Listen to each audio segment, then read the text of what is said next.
that the team with the ball is 1-0 up, so you want to try and hold possession.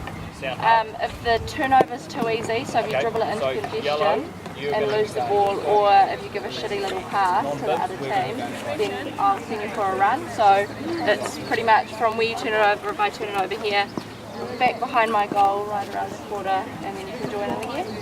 Okay, so when that happens, I want the team with the ball to recognise, or with or without the ball to recognise that and put more pressure on the team that has a player less.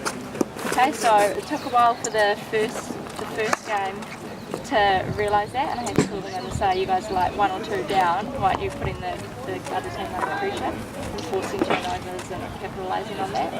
Okay, so just try and be a little bit more aggressive when you do have the advantage. Are we going that way or that way?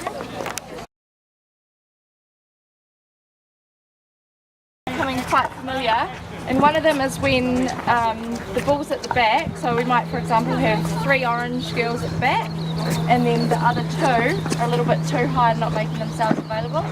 So the non-bibs are actually pressing quite well, and the 2 up front need to recognise that and come in and fill this gap. So we have 2 players wide and 1 deeper, so the ball can go round fine, which is alright, but we also need that player punching back and being available through the middle. Okay, so just try and work on that. Second thing is there's a few, and I mentioned it to the last group, there's a few opportunities where we actually open receive, which is great, but then as the player's chasing me, I pull back. Okay, so I give them a second chance. I think once you receive the ball and you're past that advantage line, even if the player's chasing me, I cut their line and I continue forward.